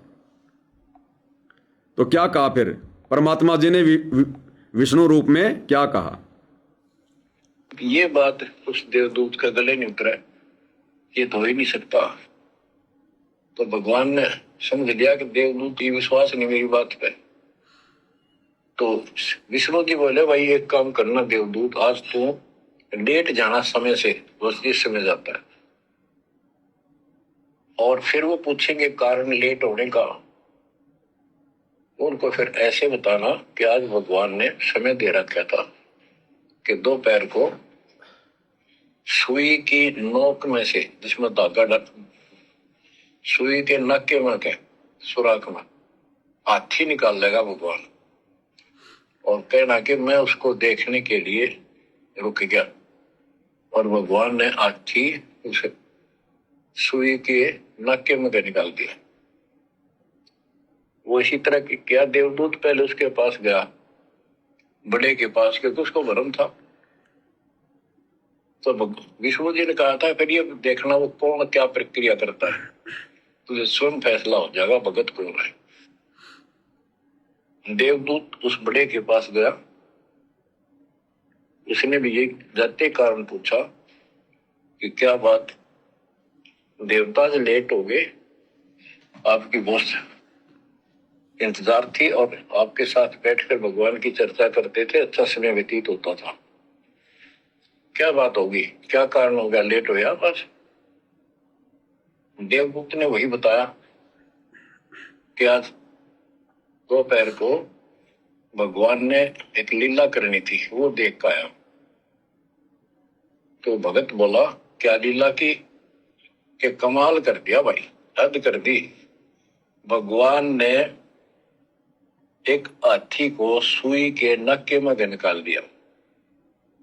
इसको देख कर आया, इसको देखने के लिए रुका था। भगत बोला 40 साल वाला देवदूत देवता इसी झूठ बोल किसी का दत्त जा, ये कभी हो सकता है? सुई के नक्के में का हाथी निकल जा, क्यों झूठ बोल रहा है? देवता होकर ऐसी बात कर रहा था। तो उस देव की ऐस उठ गया, उसके सारे अनुभव फेल हो गया। तो भगवान ठीक कह कहते तो कति डांगर है, जब इसको इतना विश्वास नहीं भगवान कुछ नहीं कर सकता, तेरे जैसा घसियारा है, फिर भक्ति क्यों कर रहा है? देवदूत उठकर चल पड़ा। क्या बताया परमात्मा जी ने? भगवान विष्णु रूप में कबीर भगवान सतगुरु रामपाल जी ने देवदूत को एक विधि बता दी कि आज तू थोड़ा लेट जाना और ये बात बताना, फिर वो क्या जवाब दें, क्या उनका रिएक्शन हो, फिर तू देख लेना, खुद ही निर्णय कर लेना भगत कौन है। तो देवदूत ने यही कहा, लेट आने का कारण पूछा तो कहा भाई देखो आज भगवान ने अजब गजब लीला करनी थी एक, और भाई मैं वो लीला देखने के लिए रुक गया, और वो लीला भगवान ने दिन के 1 बजे करनी थी, और भाई मैं लीला देख के आया हूं, और भगवान ने अजब गजब कर दिया। तो 40 साल वाला भगत बोला क्या कर दिया, हमें भी तो बताओ। बोलो कमाल कर दिया, भगवान ने सुई के छेद में से हाथी निकाल दिया मेरी आंखों के सामने। हजारों देवता थे, कमाल कर दिया भाई भगवान ने। अब वो 40 साल वाला भगत जिसको परम भगत मान रहा था, वो बोला रे देवदूत, अरे झूठ भी बोले तो ऐसी बोल जो किसी के गले उतर जा। इतनी बड़ी झूठ, और देवदूत होके तेरे को पाप लगेगा, तो ऐसी ऐसी झूठ बोल रहा है। अब वो देवदूत तो माथा पकड़ के बैठ गया, ये भगवान मैं तो इसको परम भगत मान रहा था, ये तो कति डांगर है। डांगर, डांगर यानी पशु, ये तो डांगर है। जब इसको विश्वास ही नहीं कि भगवान ये नहीं कर सकता वो नहीं कर सकता, अगर भगवान भी हमारे जैसा घसियारा होगा, घसियारा किसको बोलते हैं, जो घास काटता है, अगर भगवान भी हमारे जैसा अगर वो घसियारा है, कुछ करने धरने का नहीं है, तो फिर भक्ति का फायदा क्या? तो देवदूत ने तो माथा पकड़ लिया, माथा। अब यही हो रहा है भाई और बहनों, आज इस संगत को, और ये जितने भी जो संसार के लोग, बड़े बड़े नेता लोग, सामाजिक लोग, गांव वाले, प्रधान, सरपंच, जो इन आश्रमों में आ रहे हैं, ये सब लोग इसी आधार से इन सतलोक आश्रम वालों को, गुरु जी के परिवार को, उनके बेटा बेटी को, उनके भाई को परम भगत मान रहे हैं, अज्ञानता के कारण, भारी दिखावे के कारण। और जिस प्रकार उस भगत को विश्वास नहीं था कि भगवान सुई के छेद में से हाथी कैसे निकाल देगा, आज यदि वो देवदूत आए और यदि वो परीक्षा ले, तो आज भी ये लोग फेल हैं। आज अगर वो देवदूत ये बात कहे कि भाई आज भगवान ने अजब गजब लीला करनी थी, भाई आज भगवान ने अजब गजब मुझे एक बात बतानी थी, और बात को सुन के फिर आया हूं मैं, और भाई भगवान ने तो कमाल की बात कह दी। अब महेंद्र जी कहे कि भाई क्या बात कह दी देवदूत, हमें भी तो बताओ। अरे आज भगवान ने हजारों लाखों देवताओं के सामने ये कहा कि खुद कबीर भगवान सारी सृष्टि का मालिक 8 सितंबर 1951 को गांव धनाना में, और महेंद्र जी आपके बड़े भाई के रूप में प्रकट है सारी सृष्टि का मालिक कबीर भगवान, शब्द स्वरूपी राम। अब महेंद्र जी का क्या जवाब होगा फिर? ये देवदूत इसी झूठ बोल जो किसी का गला उतर जा। तो धानक समाज को हमारा दुश्मन बनाना चाहता है क्या ये बात बोल के? अरे संत रामपाल जी कबीर कैसे हो जाएंगे? संत रामपाल जी भगवान कैसे हो जाएंगे? उन्होंने तो मेरी मां के गर्भ से जन्म लिया है, वो तो मेरे सगे बड़े भाई हैं, वो तो 9 महीने मां के पेट में थे, नरक भोग के बाहर आए। इसी झूठ बोल जो किसी का जच जा। और उस 9 पेज के लेटर में आपने देखा होगा भाई और बहनों, भगत ए और भगत बी। भगत ए यानी महेंद्र, भगत बी यानी मैं पवन। और गुरुदेव ने कितना क्लियर किया है कि मेरे पास में भगत ए यानी महेंद्र ये शिकायत लेकर आया कि मैं भगत बी यानी उस पवन दास से इस बात से नाराज हूं कि वो संत रामपाल जी को भगवान कहता है, परमात्मा कहता है, और कह रहा है कि संत रामपाल जी ने मां के गर्भ से जन्म नहीं लिया।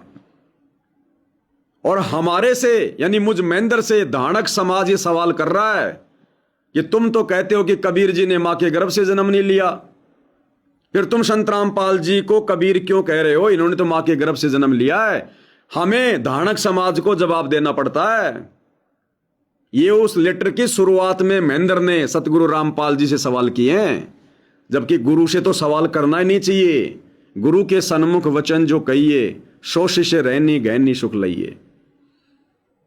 और आगे चलकर उस महेंद्र के इस सवाल के जवाब में गुरु जी लिख रहे हैं कि भगत बी यानी पवन, ये उसके दिल की सच्ची ये श्रद्धा है, उसका ज्ञान आधार है, जो अपने गुरु रामपाल जी को ही कबीर भगवान मानता है कि वो मां के गर्भ से नहीं आए।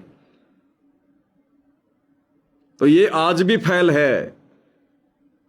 और आज देख लो किसी भी सतलोक आश्रम से जुड़े भक्तों के या गुरु जी के बेटा बेटी भाई बंधु रिश्तेदारों के, अगर ये बात जच रही हो जो आप और हम दिन रात चिल्लाते हैं कि सतगुरु रामपाल जी ने मां के गर्भ से जन्म नहीं लिया, ये उनकी लीला है, ये स्वयं कबीर परमात्मा हैं, इन्हीं का सतगुरु प्रकट दिवस मनाया जाना चाहिए। हमने वो दाढ़ी मूंछ वाली कबीर की फोटो फाड़ फाड़ के सोशल मीडिया पर दिखा दिखा के फेंक दी कि रियल कबीर सतगुरु रामपाल जी हैं। तो ये बात इन आश्रम वालों के गले नहीं उतर रही। ये आज भी हमारे विरोध में है इस बात को लेकर कि संत रामपाल जी 8 सितंबर 1951 को कबीर भगवान के रूप में नहीं है। वो तो कबीर जी के द्वारा भेजी गई एक आत्मा थी, उनके हंस थे, उनके परम हंस थे। उनको तो 1997 में कबीर जी ने आकर सतलोक भेज दिया। तो वही परीक्षा है भाई और बहनों। इसी प्रकार ये महेंद्र जी उस युग में, उस समय जब वो देवदूत आया था, उस समय इसने अविश्वास किया कि भगवान सुई के छेद में से हाथी नहीं निकाल सकता। ऐसे ही आज ये फैल हो रहे हैं कि सतगुरु रामपाल जी कबीर भगवान नहीं हो सकते। ये आज फैल हो रहे हैं। फिर देवदूत ने सोचा कि भैया जब 40 साल वाले की ये हालत है तो वो 4 साल वाला अगर उसके सामने जाके बताऊंगा तो ना जाने वो तो भाई गुस्सा हो जाए, मार पिटाई कर दे कि देवदूत क्या अड़ंग सड़ंग बोल रहा है तू। हिम्मत करके बेचारा गया। वो 4 साल वाले के पास गया, उसने सोचा यूं तो हमारा धमका दे, मेरे को गुस्से होगा। देवदूत ने सोचा कि ना जाने वो 4 साल वाला तो मेरे को धमका देगा, गुस्सा हो जाएगा। फिर भी बेचारा हिम्मत करके गया। वो 4 साल वाले के पास गया, उसने सोचा यूं तो हमारा धमका दे, मेरे को गुस्से होएगा, इसको तो ज्ञान ही कुछ नहीं होगा अभी तक। उस 4 साल वाले ने भी, भगत ने पूछा देवदूत तो लेट हो गए, आपके आने की बड़ी इंतजार रहती थी, आज तो सोच लिया था शायद नहीं आएंगे, क्या काम हो गया ऐसा कोई, हमें बताओ। देवदूत बोला भाई क्या बताऊं, झूठ में कह नहीं सकता और सच्चे की शेखर गला उतरते नहीं। अब ये बात कौन कहता है सत्संगों में बार बार, ये झूठ में कह नहीं सकता और सच्ची बात किसी के गले नहीं उतरती, कबीर भगवान सतगुरु रामपाल जी। तो देवदूत के रूप में भी सारा खेल परमात्मा ही खेल रहे थे, क्योंकि मालिक ने उन घटनाओं को जन्म देना था, सत्संग तैयार करने थे परमात्मा ने आज आप और हम कलयुग की पिछली पीढ़ी वालों के लिए, कि झूठ मैं कह ही नहीं सकता और सच यहां मानने को कोई तैयार नहीं है।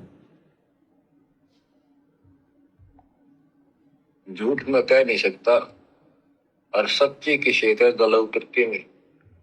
भगत बोला बताओ तो सही क्या बात है। क्या दोपहर को भगवान ने एक लीला करनी थी, मैं उसको देखने के लिए रुक गया। क्या लीला थी? देवदूत बोला सुई के नाके में गए भगवान ने हाथी निकालना था। भगत बोला फिर क्या हो गया? कि वही निकाल दिया, कमाल कर दिया।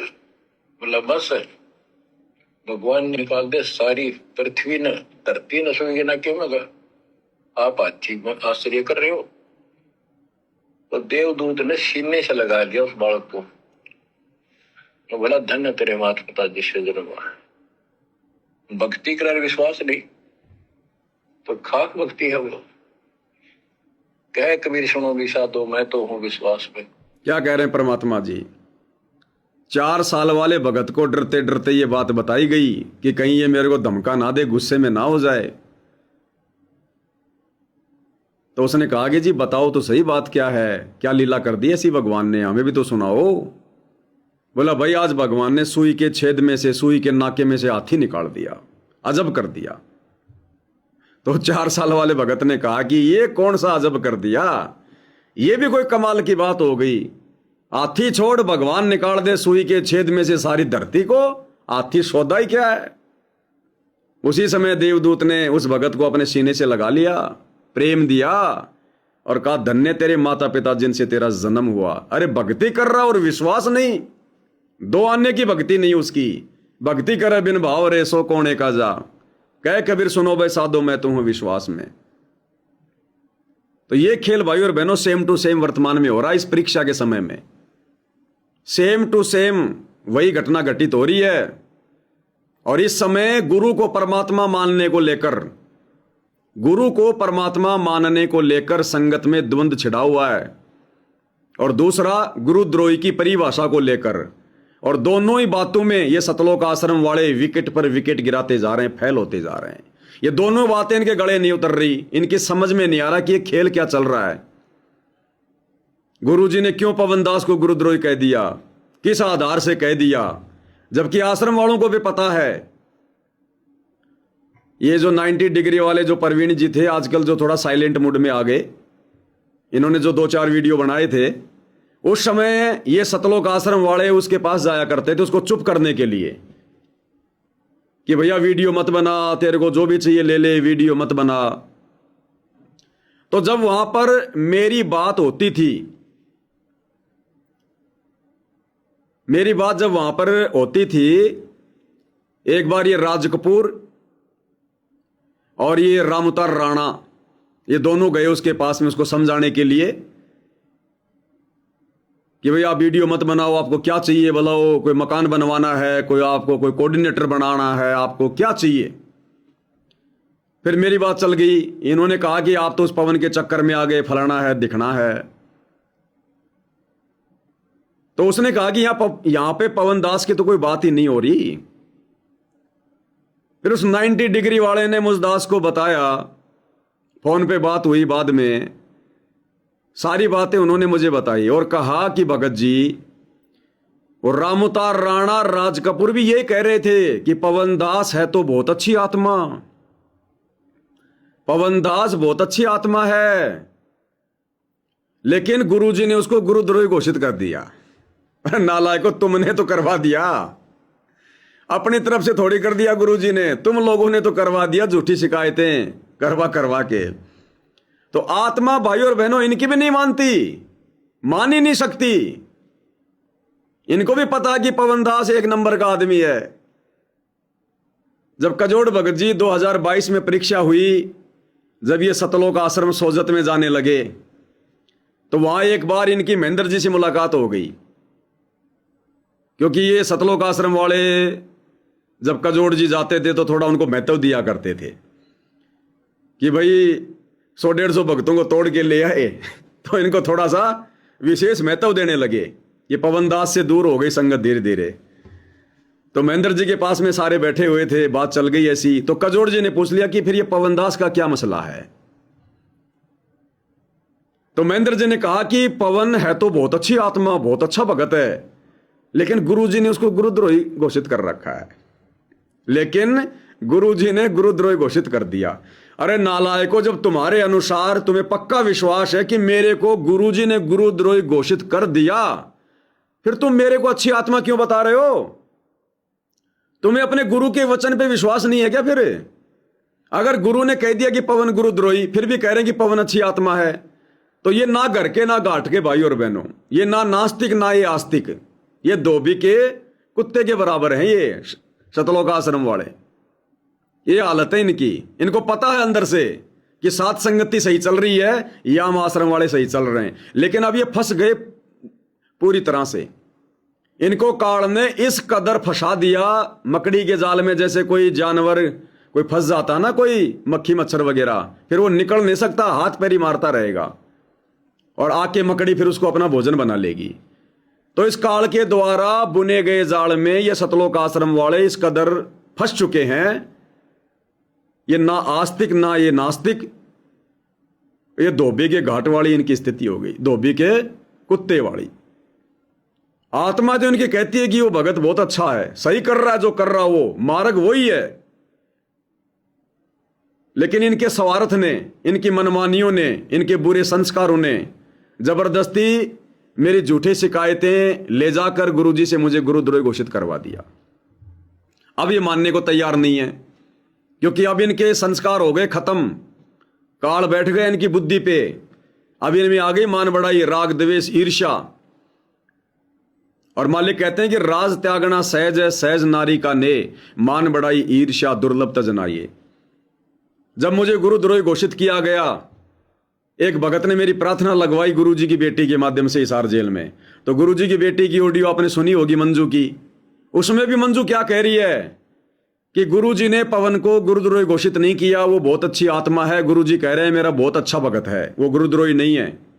उसको आपस की बातचीत को लेकर गुरुद्रोही घोषित कर दिया इन आश्रम वालों ने, जबकि वो गुरुद्रोही नहीं है, मेरी बहुत अच्छी आत्मा है, वो मेरा शिष्य है। ये बात तो खुद गुरुजी की लड़की कह रही अपनी ऑडियो में कि आज मेरी भाभी गई थी, यानी जो वीरेंद्र की जो औरत है वो गुरुजी से मिलने गई थी जेल में, और उसने मेरी प्रार्थना लगाई थी।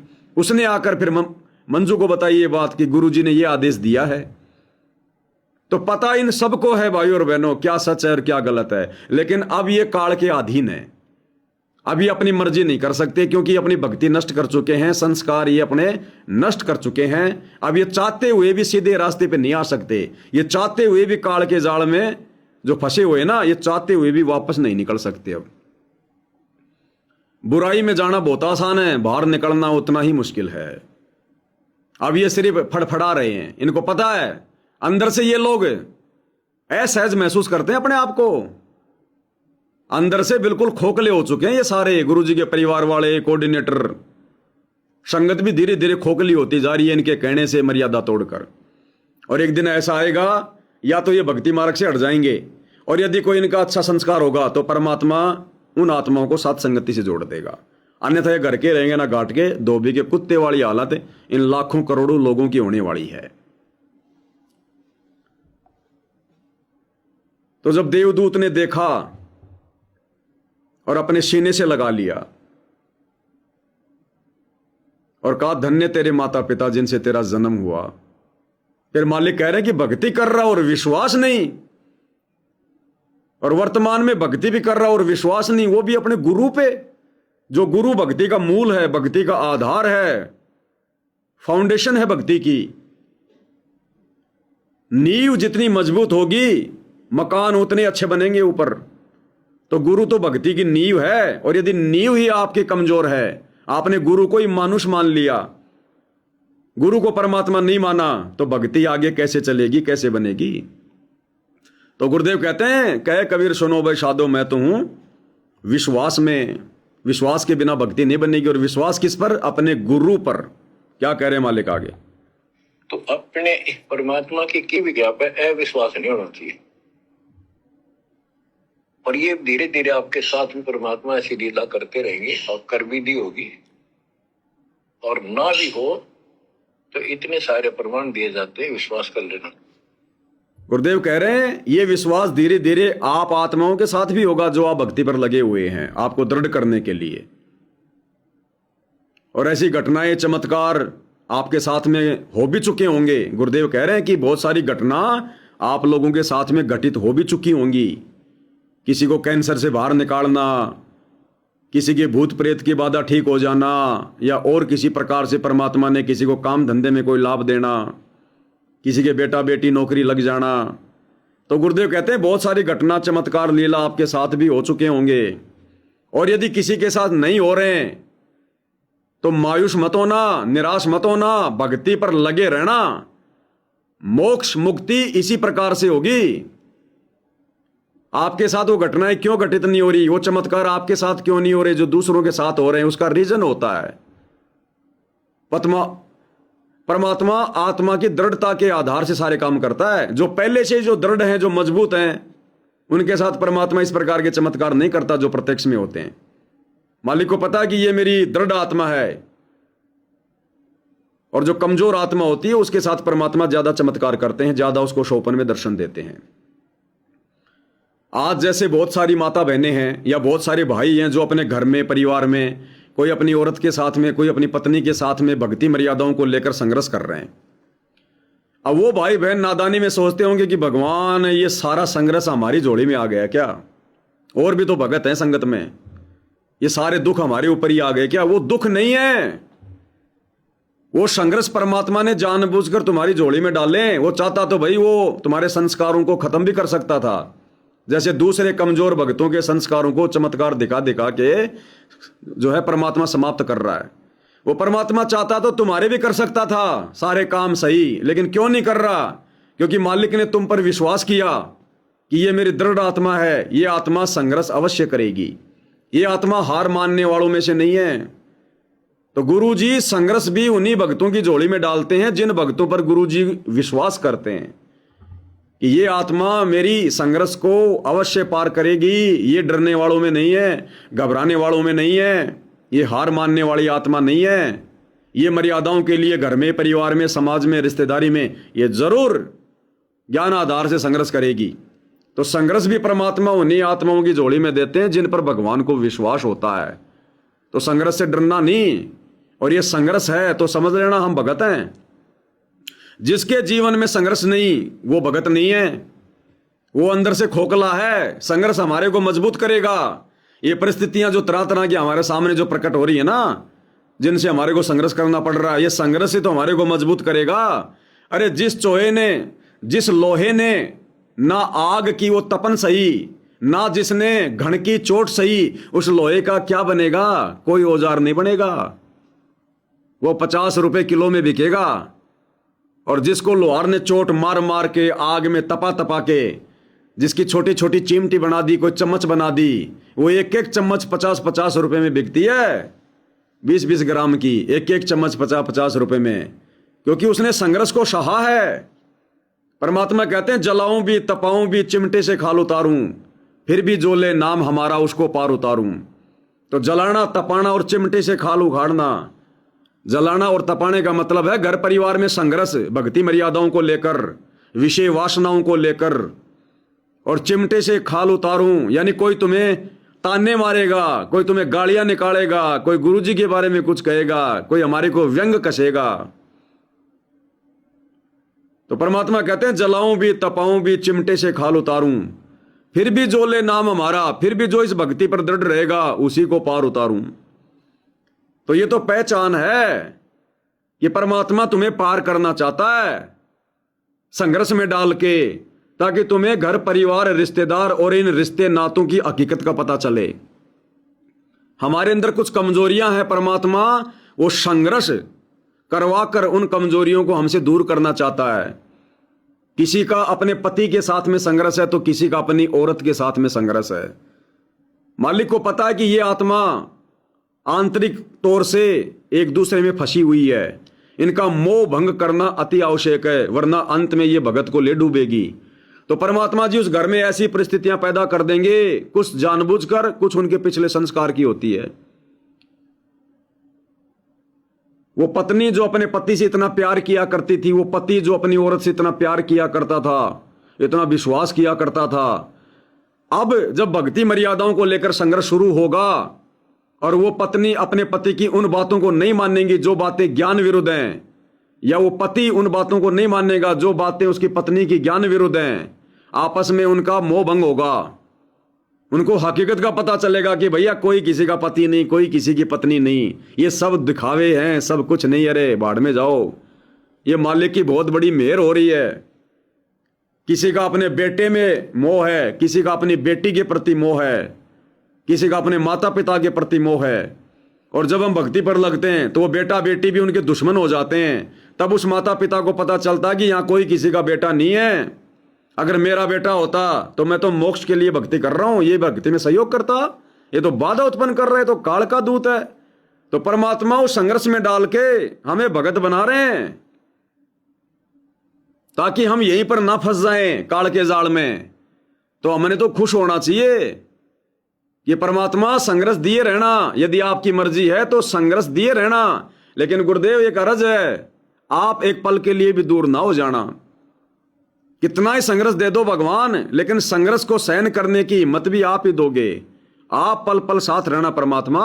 सुई की नोक जितना भी अपने दास से, अपने दासी से दूर मत हो जाना। सुनते हैं हम लोग एक बार अमिताभ बच्चन के बारे में। अब नाम तो सारे जानते ही हैं जो फिल्में फाल्में बनाता है। तो सुनने में आया था कि 10-11 फिल्में उसकी फ्लॉप चली गई। वो अपना बोरिया बिस्तर बांध के वापस आने की तैयारी कर रहा था बंबई से, और अपने पिताजी के पास में बैठा था। हरिवंश राय बच्चन उनके पिताजी थे, जो कविता वगैरह लिखा करते थे। जब हम छोटे छोटे थे तो 5वीं 6वीं में हिंदी में जो कविता आती थी वो अमिताभ बच्चन का बाप लिखा करता था, हरिवंश राय बच्चन। तो दुखी होकर, मायूस होकर, इतना संघर्ष करने के बाद में अमिताभ बच्चन ने अपने पिताजी के पास जाकर कहा कि पिताजी, संघर्ष कब तक? देख लिया मैं बहुत दुखी हो गया, मैंने इतनी एक्टिंग कर दी, इतनी फिल्में बना दी, सब फ्लॉप हो गई, लोग मेरे को पसंद ही नहीं कर रहे। बोला पिताजी संघर्ष कब तक? तो उसका पिताजी तो वो कवि था, उसने कहा कि बेटा जीवन जब तक। उसने शॉर्ट में पूछा तो बाप ने भी शॉर्ट में जवाब दिया। बेटा बोला पिताजी संघर्ष कब तक? बेटा बोला, बाप बोला बेटा जीवन जब तक। जब तक जिएगा तब तक संघर्ष है। उसके बाद उसको हिम्मत मिली, फिर वो और फिल्म बनाने लगा। अब देखो उसकी बकवाद फिर सफल हो गई। तो हम तो भक्ति कर रहे हैं, वो तो कोई भक्ति भी नहीं कर रहा, कोई दुनिया का कोई मार्गदर्शन भी नहीं कर रहा था, तो बकवाद कर रहा था, तो फिल्म बना बना के, गाने बना बना के, झूठी कहानियों पे। और जब उसने भी हिम्मत नहीं आ रही दुनिया को बर्बाद करने के लिए, लोगों में मलिनता भरने के लिए, फिल्मी गानों के माध्यम से, झूठी एक्टिंग के माध्यम से, जब उस अमिताभ बच्चन ने हिम्मत नहीं आ रही और वो भी आज सफल हुआ अपने लेवल पर फिल्मी दुनिया में, तो हम तो भगत हैं, भक्ति कर रहे हैं, अपनी आत्मा का मोक्ष करवाएंगे और दुनिया को एक नई जो है वो दिशा दे के जाएंगे, उदाहरण बनेंगे। तो यदि हम संघर्ष करेंगे तो क्या हम सफलता प्राप्त नहीं करेंगे? और अमिताभ बच्चन के ऊपर तो काल का हाथ था, आप और हमारे ऊपर तो दयाल का हाथ है। तो हम कैसे हिम्मत हार सकते हैं भक्ति मार्ग पर, जब बकवाद करने के लिए ये बॉलीवुड वाले लोग, इन्होंने हिम्मत नहीं आ रही। तो संघर्ष तो परमात्मा भगवान आत्माओं की झोली में डालता है, अरे गहरे भक्तों की झोली में परमात्मा संघर्ष नहीं डालता। वो अंत में फिसल जाएंगे। जरा सी कोई समस्या आएगी, कोई परेशानी आएगी, वो भगत जिन्होंने संघर्ष नहीं किया, जिन्होंने संघर्ष नहीं देखा, वो भगत कभी भी डगमग हो जाएंगे, फिसल जाएंगे। और जिन्होंने चोट खाई है ना, अच्छे से जलाऊं भी, तपाऊं भी, चिमटे से खाल उतारूं, उनका देखना। जब ऐसी कोई बात आएगी एक झटके में साइड में कर देंगे, छोड़ रहे कुछ नहीं, भगवान चाहिए, परमात्मा चाहिए, बहुत देख ली दुनियादारी, ये पति पत्नी बेटा बेटी कुछ नहीं है, हाँ परमात्मा संभालेगा, कोई बात नहीं भाई। घर छोड़ो चाहे जग छोड़ो, चाहे रूठो ये संसारा हो, कौन सुनेगा मेरी काल लोक में जब गुरु रूठ गया हमारा हो। वो इतना दृढ़ हो जाएगा, एक तरफ हो जाएगा, संसार एक तरफ और वो भगत एक तरफ, क्योंकि भगवान ने उसे संघर्ष करवाया। तो रोना धोना नहीं है। मेरा पति नहीं मानता, मेरी पत्नी नहीं मानती, मेरे माता पिता, मेरे सास ससुर घर छोड़ के भागे, ये किया वो किया। अरे भगवान पर विश्वास है, संघर्ष करेंगे तो क्या परमात्मा दया नहीं करेगा? जब काल का रिमोट हमारे गुरुजी के हाथ में है तो ये तो हैं ही क्या, ये मेंढक के बच्चे। रावण जैसों को, हिरण्यकश्यप जैसों को, कंस जैसों को परमात्मा ने सीधा कर दिया। इन बरसाती मेंढकों की क्या औकात है? किसी के पति की, किसी की पत्नी की, किसी के माता पिता की, किसी के सास ससुर की। अगर हम यदि दृढ़ हैं तो ऐसे परमात्मा धीरे धीरे भगत के फिर निकट आता है। तो गुरुदेव कहते हैं इस प्रकार की घटनाएं, चमत्कार आपके जीवन में भी घटी होंगी, और जिसके जीवन में नहीं घटी हैं तो वो भक्ति करता रहे, मोक्ष इसी प्रकार से मिलेगा। क्या कह रहे हैं? अभी परमात्मा ऐसी लीला करते रहेंगे और कर भी दी होगी, और ना भी हो तो इतने सारे प्रमाण दिए जाते हैं, विश्वास कर लेना। तो गुरुदेव कह रहे हैं विश्वास करना तरीका यही है, परमात्मा की भक्ति से दूर ना होना। परमात्मा की भक्ति से दूर ना होना।